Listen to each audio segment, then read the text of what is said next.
The Psalms themselves are divided up into sections. Now, when we go through life, we might have, for example, we're looking for elements to improve our love life, our friendships, or perhaps our home, the relationship side. In order to do that, there is specific psalms that are focused on helping you. So, Psalm 57 is about healing a broken heart and basically letting go of things in daily life. Psalm 111 is about finding true love. Psalm 111 is also about attracting friends and friendships around you. If you are looking for a new home, then Psalm 61 is very important, and Psalm 84 is very good at blessing a new home. If you are looking to improve your safety in your property, then Psalm 91 is very important in order to reside. Psalm 96 is about cleansing a house of negativity. Again, very good if you've just moving in or thinking about moving your property, or you've had people in where their negative energy has surrounded your house. Psalm 128 is about a healthy, beautiful and happy home, and it's also about newlyweds. Psalm 132 is about trying to find somewhere to live in your life. The next element I'm going to quickly, briefly go over is your health. And it's important to obviously understand that you're going to get rest and peace and tranquility. So the most important psalms for this are Psalm 4, which involves making sure that you can stop the nightmares, and don't forget about the tip I gave about the Bible earlier on. Psalm 56 is about illnesses and overcoming those illnesses. Psalm 69 is about your mental state, your depression. If you want to get over some kind of depressive or storm in your life, then reciting this psalm is great. The Psalm 105 and 119 is all about headaches, making sure you can clear your head so you can focus much better. And the general one that I tend to use is Psalm 119, and this is great for reviving your body, especially if you've had a virus or a cold, COVID for example.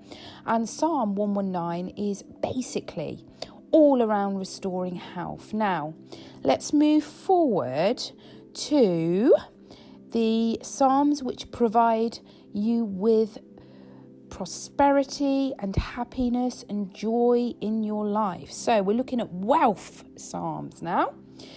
Psalm 34 is a fantastic psalm to recite for prosperity, and attracting wealth and keeping wealth is Psalms 68 and Psalm 72. Again, if you're looking at increasing your luck in life, Psalm 113 is a fantastic psalm to recite. And I'll at the end of this video, when I've just given you a taster of some of these psalms that you can use, I will actually show you, I'll speak about how you can actually do it in practice. So, if you are finding that you are struggling against a storm, you are struggling for money, then Psalm 107 is great for getting out of poverty and moving forward financially. If you're thinking of starting a new business, or you have a business and you wish to prosper more and increase your business wealth, then Psalm 71 is a fantastic psalm to use in order to help you achieve this goal. If there's any evil in your life, gossiping, people being toxic, unhealthy relationships, then Psalm 100 will stop all evil influences in your life. The dark or evil forces can also be stopped by Psalm 118. If you find yourself surrounded by difficult people, Psalm 119 is a fantastic psalm to recite. And if you want to stop people from lying about you or punishing the liars, then Psalm 119 is a brilliant psalm to reside. Right. What I might do actually is put this all on my website, so it's so much more easier for you to see. But I'm going to just quickly, before I go over what you need to do. So, in terms of bringing and blending this knowledge together, you basically need to obviously get a copy of the psalm. The prayer could obviously, as I've already said, protection, healing, faith, love. It could be any of these elements that you're looking to touch in your life. In order to start, I would recommend that you clear your energy, the energy around you, and you do this by reciting the Lord's Prayer. I always start with the Lord's Prayer because I feel that it just gives that bit of energy in the property, makes you feel quite relaxed, and it sort of gets you focused into how you're going to use the psalm in order to attract what you want. I must say that any spiritual work can combine a number of elements such as meditation, casting spells, prayer, some affirmations, some magnetizing, some elements of what you want in life by thinking about, having it. So if you want money, for example, you could possibly write a check to yourself or write a check to the Inland Revenue of earnings that you might have to pay lots of tax, for example, on a huge chunk of earnings. It's basically putting it out there. So, I don't have to go over this because I'm sure if you're at this video, you've probably listened to tons of, attracting and the law of attraction and so forth. But this is about praying to God himself to ask for something specific, a certain thing, or even sometimes, just to complain about life. And I do consider, and I call this spiritual work. This is kind of how to sort of pray in terms of the most effective method, because obviously it varies from person to person and you might have a different way of doing it.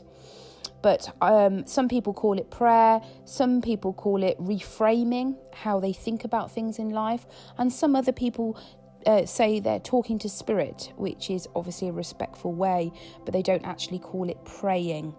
Now, in terms of Bible verses, I would say that it's very important for you to read word for word the actual psalm, and if there's anything specific within the sentences that you're reading, you need to highlight those sentences and go back to them and see why they resonated with you so much. Most people for this probably prefer the King James version of the Bible, but others obviously use a more sort of English translation. But you can go to Amazon and order the original King James version of the Bible, and I do recommend that. So when you're reading your psalm out loud, I would say do that at least 3 times. And the conditions that I would implement are that you have loose clothing, you have something that smells, such as essential oils, perfumes, incense. A candle is very important because a candle is fire which connects with God or spirit, the spirit world. A place that is either outdoors in a peaceful nature or, a clean, tidy room indoors. It has to be a really good space. I also would suggest not having to eat recently, but not actually be hungry, if you can understand me. And also make sure that you don't do it when you're sleep deprived or you're feeling very tired. So those are all the kind of key elements that I would recommend in doing. What I might do actually, as I was thinking about this, is maybe just taking some of the most important psalms, such as attracting money, attracting love, repelling, gossiping, annoying people, and just doing one video on those, and then I can actually walk you through step by step how we should actually, do that and implement that in your life. So if you'd like that kind of video, then please just pop in the comments below. But I thought I'd just spend a few minutes just telling you how you can attract what you want out of life by using the Psalms, and I will detail in the description a link to my website where I will give an overview of each Psalm and their meaning and how you can recite these psalms in order to attract things in your life. And I do hope you enjoyed this video, and God bless. Take care. Blessings to you.